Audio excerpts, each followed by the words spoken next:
welcome to Macro Mob. My name is Sean. My co-host over there is Das Omen or Damien, and we're here with Josh Thompson. And Josh, you were talking about earlier that you kind of saw our future playing out in about 5 different scenarios. I was wondering if maybe you could kind of expound on that. Just kind of let us know what you meant by that. Yeah, so I said that my long-term view of the dollar, right, was that it was going to get so strong, it was going to crash the economy, and then eventually lead to a change to where we would go to a new system where the dollar wasn't the world reserve currency. All right, so that's that part. This is a 5-step micro outlook at the future, but it pertains money because once you realize that it's always about money, it's really easy to look at it from the money perspective and then apply that to the world. And there's really only 5 things that can happen when we lead into the new system. All right, so one is they can just get us on Bitcoin, just take us off the dollar, put everything over to Bitcoin, and make that the world's reserve currency, and we'll just use it for everyday transaction. But like I explained earlier, problem with that is it's going to start out like that if that's what happened, but then they're going to be like, there isn't enough Bitcoin, the banks can't make money, we need more liquidity, this is too deflationary. So then you go to another cryptocurrency, and then that starts throwing the whole system out of whack. Eventually you just end up back at fiat, or you just end up with an inflationary spiral. Option 2 is they can stop QT, quantitative easing, and they can go to quantitative tightening, which will jack up interest rates to say 8 to 12% and blow everything up. It'll crash everything. Debt markets are gone, everything, right? And the dollar is going to get a whole lot stronger. Number 3, they can continue doing what they're doing, which they just stopped QE, but they can continue QE, keep doing that, easy monetary policy, keep trying to bring down the value of the dollar. And eventually you're going to get to a point to where you go negative in the interest rates, which means that the banks are going to have to pay people to borrow money, and you're going to get charged to deposit money at a bank. Now that might be okay if it's negative 1%, but once you get lower than that, it's just going to blow the whole system up. So the 4th option is, unfortunately, you have to have a baby boom, which is particularly hard to do in a situation where you have low supply. So really what needs to happen is a lot of people have to die. And I know that's, I know a lot of people don't like when I say that. I know that's a bad outlook on the future, but you have to look at historical precedent. So let's go back to the Black Death. It wiped out generations of people, right? So this is in the 1300s. It killed, like some estimates, 25% of all people in Europe. And it took over 100 years for Europe to get its population back to pre-death levels. But what happened immediately following that is that it took all of the demand away, and it made supply more readily available. And the people that worked, the average worker after the Black Death, was able to charge more money to the robber barons that controlled everything because there was less people to work. So all their wages went up. The incomes of middle income people went up, and it built like this new, not rich, but more wealthy middle class. This mercantilism, started picking up. Global trade. It just made everything better for the average person. So you had death, then you had a baby boom, and then you had prosperity. But then the cycle, it kind of always just tends to repeat itself. And that's exactly what happened after World War II. World War II, 65 to 80 million people died, which is about 3.5%, 4% of the world's population. But immediately following that, there's a baby boom. The goods were cheaper. People could demand more money at work. And then the population expanded. We had this huge boom, which then eventually led to the inflation crisis of the 70s because there were so many people getting loans and creating new money. And then now we're just kind of right back to the start of the cycle. It just keeps going over and over again. So I'm not saying that they should be sending out squads to kill people. I don't know how the death's going to happen. It's almost destined by history, not repeating itself, but rhyming with the past, that there's going to be somehow, I don't know how it's going to happen, but something's going to happen. A lot of people are going to die. Then we're going to have a baby boom. And then the cycle is just going to keep repeating itself. And the 5th and final option is that we have the Great Reset. And Who knows? The Great Reset might be the thing that might be what brings on the death. I don't know, but the fifth option on the table, which they're calling the new option, the fourth turning, whatever you want to call it, the new industrial revolution. I don't know what the people that wear wizard caps call it, but whatever the Great Reset is, that's option 5. So you're basically saying right now is as good as it gets, right? Well, I'd say probably the 90s was probably as good as it gets, maybe the early 2000s, but no, I mean, you go through a pandemic and you get to where we're at now after that with prices go, no, this isn't as good as it gets. This is just the beginning of the next cycle, the next stage. Where do you think we'll come out at the end of that? You think we'll be stronger and better for it? I mean, yeah, just like a phoenix, right? So out of the ashes into new, it will happen, but there's going to be a lot of turmoil. I mean, if you go back to the situation that people went through after the crash of 29, right? You have World War I, it kills all these people. It's crazy, but then you get to this boom in the 20s, this great rebirth, the majestic era. And then liquidity dries up, the dollar starts getting stronger, the stock markets crash. And then you have the Great Depression. So you got 10, 12 years of the worst economic outcome you could think of. People were starving to death. This is the grapes of wrath time frame. And then World War II starts. A whole bunch more people die. It's kind of a continuation of World War I, but it's still part of the same cycle. Finally, that cycle ends, and then you get the baby boom, and then you get this prosperity leading to the time that we're at now. So now we're not in the beginning of a new cycle yet. We're just at the beginning of the end of this one. Yeah, it's interesting. I've recently seen several either articles or YouTube videos about housing and about population growth or lack thereof, and really is in terms of looking out the bubble, seeing a bunch of supply coming on, and that at some point we're going to be at this place where there aren't people to buy these homes. So they're going to fix the supply problem in housing. But as people die off and as we have this negative birth rate, we have it. I think India's actually even, China's even, Russia's negative, a lot of the European countries are negative. A lot of people are looking at it in terms of they're not seeing that we can replace that with immigration. And so it's something that more and more people are openly talking about, that people are dying off, people are not being replaced, people are not interested in having children because of the way they're living now, and It's too rights, tough. other things. So that's a thing that is just starting to be, I think, or will slowly over the next several years be priced into the economy. Right. When I think about that, I think of it in two different terms. So one, you have the generational problem, and the second one, you have abortion. Now, I'm not talking about abortion from a political standpoint, whether it's legal or illegal. That's not point of the discussion. The point of the discussion is that it didn't exist in a favorable legality in the past. So when we're talking about the baby boom generation, that wasn't accessible. They didn't have abortion. So you had this great big boom of people, and every successive generation past that, the financial conditions have gotten worse for them to start families.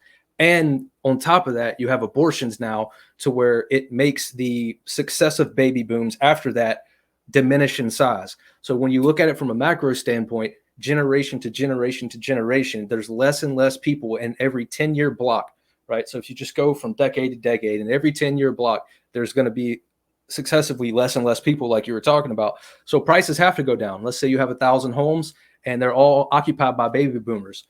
Okay, well, they all die off, but you only have 800 people left to live in those homes. Prices have to come down, right? Supply demand function. Yeah, no, I think that, and the other thing I think is we're really going to have to have a reckoning about this quantitative easing at some point, because we have. I don't know if really there used to be seemed to be a difference in the parties about again, printing money or not, or giving out checks. Now there's not much of a difference, and it may be something we see more and more. And it's certainly a political issue. I mean, there are people running on giving you checks. And how does that's going to influence people in a lot of ways, from depending how you look at things, from dampening creativity to discouraging people from having kids to encouraging people to not save money. Lots of things, and so it'll be interesting. Right. If you've got to pay people who are younger people to work, will that disincentivize them? And then you've got a productivity issue. The population goes down. Those workers may not be interested in working as hard as their parents or their grandparents. Right. Well, there will be a period of forced austerity, if you will. And that generally happens at the beginning of the news cycle. So that's something that the people during the Great Depression would have experienced. They would have had to live within their means. They wouldn't have had access to credit. They had to save every penny they could, and they couldn't buy a home until they had enough money saved up to buy one. They couldn't buy a car until I remember my grandparents' family. So it was a family of 6, and they had a bicycle, and my grandfather made $12 a week. Right. So they really had to come up with solutions to figure out their problem. That will happen again. It's only a matter of time. And to point to Democrats and Republicans really being the same, Michael Malice really says it the best, because he says that Republicans are just Democrats going the speed limit, whereas Democrats are going left as fast as possible. The Republicans are just following them at a slower pace. There is not a single Republican that would have existed in 1990 that would have voted for any of these spending bills. That would have been a career killer. But now in this era, the Republicans have also shifted to the left, to where they're at the point now to where if you're not in favor of all these spending packages, well, you're not a Republican. You don't love this country. So yeah, I mean, it's this is something that you would typically see towards the end of the cycle. It's the exact same thing. Again, going back to the Roman Republic. Same thing that happened. They started it out. They did everything right. They used gold and silver in their money. They didn't cut the coins. Then later they did, as things became more and more decadent, and the type of slithering, like just nasty, idiotic people took over in the power positions. And then they got dumber and dumber through time. And then it ended up the way it did. We're doing the exact same thing now. Right. But history doesn't repeat, it rhymes. So it's not going to look the same. And every situation is not going to be the same. It will change throughout time, but it's still the exact same cycle over and over and over and over again. Sean, you frozen? Are you there? You're on mute. You're muted. Oh, I apologize. No, I'm just sitting back here listening, and I was just kind of, when you were speaking on that, it was just kind of making me daydream about the future. And, I can just imagine an environment where, our population is so much older, talking about states wise. And, we don't have that young population to make those goods and services. And somebody has to be there to take care of those older people and fill these positions. To me, in my head, when you were talking, I just saw robots. I just saw AI. I just saw everybody getting replaced. I saw everybody getting replaced. And the young people who are here, I mean, I guess they'll just be in the metaverse with their Soylent Green and their UBI, because I don't see anybody being able to do anything. There's no hope unless we open up those floodgates, I seriously doubt a lot of that will happen. Maybe it will, but I just don't see it happening. And again, I could be wrong about that, because the technology thing is a new thing. Of course, it may have existed in the past. If you go like some Graham Hancock level of conspiracy about the ancient past being more advanced than today, lost worlds, maybe we did have that stuff before. I don't know. I can't see that happening. First of all, how are you going to get all this equipment to everyone in Africa to get to the metaverse? Oh, no, they get it last. That's right. That's well, right, but I mean. How the majority of people in a lot of these countries in Africa, like the DRC or Central African Republic, they still live by fire and candlelight. Like, and a lot of them can't even afford candles. I can't. Maybe there's a point to where we will transition over to that, but I can't see it. I can't see it being what people think of the future, where we're just going to be constantly tied into these. I mean, you still got to have wood to build houses. You still got to have water transported from somewhere where it's fresh, electricity. Somebody still got to go to work. You're not going to be able to just, but maybe the robots, right? I don't know. Maybe. At least in our lifetime, I think it'll be in two areas that we'll notice. I think it'll be in the fast food, our convenience food restaurants. There'll be, and you already saw it during the last couple of years, there'd be one person when you drove up to McDonald's at any time, and everything else was done, a fry robot or whatever. And then trucking seems to be the biggest one. I think there was something in Bloomberg this week where they were saying it's not going to be something overall, but particularly maybe the Southeast, they think they can have about 10% of the trucking robotic, because it's just really kind of back and forth, and they cannot keep the average long haul trucker stays in the job for a year, and it pays only like $45,000. So it's not as sustainable from employing people. They have to go that route.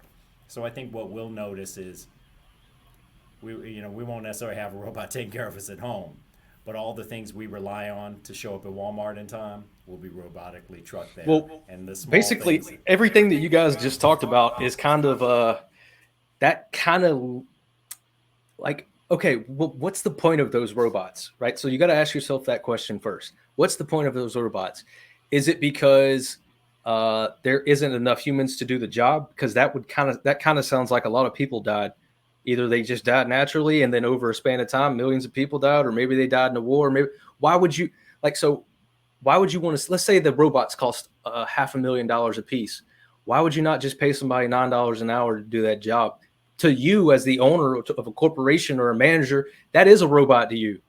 And why would you go out and buy this expensive piece of hardware that can break down and all the servicing costs that go with that? So what's the point of the robots? If a human can do the job just as good, if not better, and you can pay them low wages, so they can give everybody UBI? Yeah, that's not going to work. Yeah. If you want real inflation, that's inflation. That's money printing. That is Fed coin. That is monetizing the liabilities of the Federal Reserve, which would be monetizing the bank reserves they currently print. That is money printing. If you want to see runaway inflation, then do UBI. Well, speaking about UBI, if you could just kind of touch on that idea, because we're now in a system, right? You'll hear people talk about Wall Street, talk about Main Street, right? And where everybody's a little bit different on where they could lie, but the asset markets, the stocks, that for most people nowadays, that's what they think of about their wealth. That's what's connected. So if we're looking at this future, things don't go up forever. If we're looking at ultimately recession or a decline, even if it's a gradual decline over a year, 2 years, 3 years, 4 years, that's going to take away that demand impulse, right? That's going to take away people's wealth. So that makes it more realistic for UBI to come in, right? They have to do something to replace that, because what are you going to do? What are you going to do when everybody's all their assets are attached to these things, whether it's the housing market, whether it's energy, whatever it is, right? Doesn't that make it more realistic that don't we not have a choice? I feel like UBI is already baked into the equation. Like, we don't have a choice. And there is some point in this future, UBI is going to be a part of our lives. It's forced austerity. So we talked about it just a little bit earlier. It's forced austerity. That's what it is. So when things like that happen, then you have to stop borrowing money. You have to start saving money. You have to stop going out as much. You have to start eating less.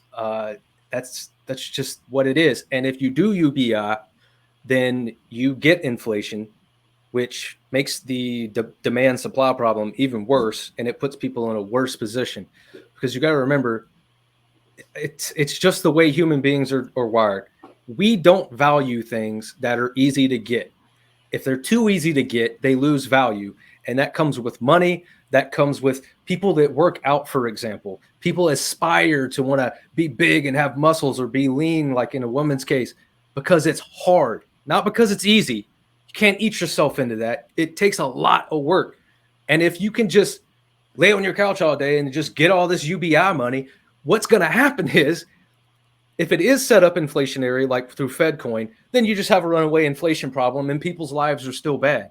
Or if they do it from government spending in the current system, where the government borrows money and they just give you free money, what's going to happen is everyone in the economy is going to know exactly how much money you get in UBI, and they're just going to raise prices to accommodate the extra money coming into the system, and you're still back to where you were before you began. There's no easy way to fix this. You can't. You have to let the free market do it. You have to get rid of the idea of price controls, get rid of the idea of UBI, and you have to get back to the idea of price discovery through free and open markets, and you need to lower government regulation.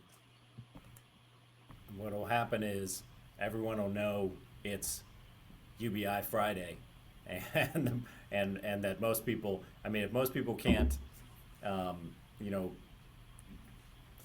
stretch their EBT card or whatever these other benefits that they have, and that's just a real issue. And one thing that's been happening this past year, and maybe I'll do a little article on this, is how people have been getting that child credit money. Yep. And essentially selling it for cash, and then other guys are using that credit money to stock up on goods and sell it in stores and everything. So it can become another thing that doesn't actually serve the intended purpose, cause inflation, and then it doesn't have much bang for the buck in the economy because it's spent like that. Yep. So it'll be interesting. But I just see a lot of states experimenting with it in smaller ways, whether it's called a child credit, whether it's a gas card, whether right. It's I have a better else. solution for that one. So, I was talking to one of my friends the other day about it. Because they had stopped the child credit temporarily, and he was complaining because his friend didn't have enough money to pay for daycare. And I was like, you do realize that, right? That's your money they're giving back to you. Like, how about this? We just stop taxing income tax on any individual that makes less than $400,000, because I guarantee you the money that you would have saved and not having to pay taxes is going to be way more than what they give you back in child daycare credit or whatever it is. And the EBT example you gave is perfect, because that is what especially if you live anywhere near like a Piggly Wiggly, you'll see it 1st and 15th of every month. As soon as the payout percentage on EBT goes up and those people start getting money, mysteriously, almost overnight, the prices in all these places just adjust to the new amounts. It's crazy how that works. Yeah, that's not a new thing though, right? I mean, it might be newly discovered by some financial pundits that they just realized that people have been trading government assistance, but like I've run into people who've been doing that for a very long time. So it's good that they're catching up with the time. So it kind of lets me know the government's always on like at least a 15-year lag. So they probably won't really fight inflation until about 2035. So yeah, good luck. I mean, in a perfect world, what we would like to see is probably like the Old West era, right? So like around 1870s, the velocity of money was very high. Everyone had cash, everyone had gold, everyone had silver. And since the currencies were deflationary, you could start out at 20 years old, working a job, work all the way until you're 50, 60, whatever. Your money through the built-in price actions of gold and silver is worth more when you retire, just because it's deflationary. And you have the benefit of living in the Old West back then. Very little government regulation. They just got out of your way. No income taxes, no special super credit tax, no car tax, tag tax. Americans are the most heavily taxed people on earth. And yet, it kind of buffoons me that we went to war with Britain over 3% T tax or a stamp tax or whatever it was. And now we're the most heavily taxed people on earth, and we just sit here and take it. And every year, more regulation. It's almost like if Congress doesn't pass new bills, like they're not doing their job or something. I want them to just go the opposite way and get rid of all that shit, start over. Because we're at the end of the cycle. It's going to happen one way or another. I just don't know how that's going to happen. I think, now I've drawn a blank what I was going to say, but I think we have this. Oh, sorry. What I was going to say is I wonder if sometimes why, like a few years ago, all the main credit agencies kind of reset everyone's credit overnight. So people who had terrible credit, all of a sudden were at, you started new, so you were at 700 because they realized they had basically their model was getting people to spend money they didn't have and they couldn't pay off their credit, and that they took consumers out of their business. And recently I was thinking about credit cards. Over the past, it slowed down a bit, but in the past several months, credit cards companies have been sending out things to people again, trying to get people to start using credit because they were not using their cards. They were being, in general, a little smarter with money.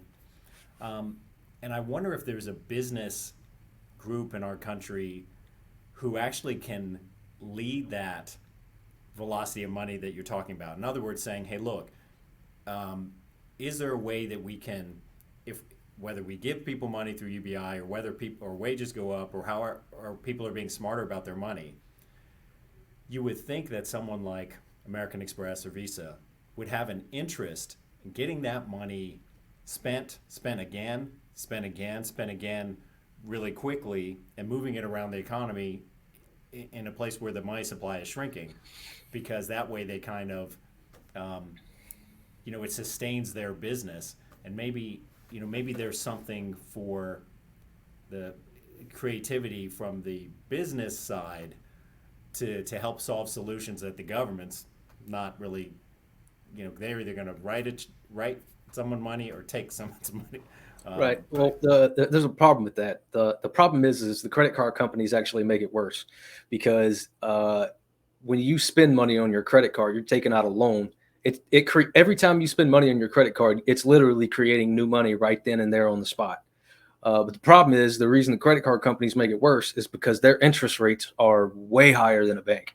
So, you're talking 18 to 24% interest rates. That just makes the problem worse, and it makes less dollars available through using credit cards, because if you got to pay back a 24% interest loan, that's sucking even more dollars out of the economy that's going into the pockets of the people at the credit card companies.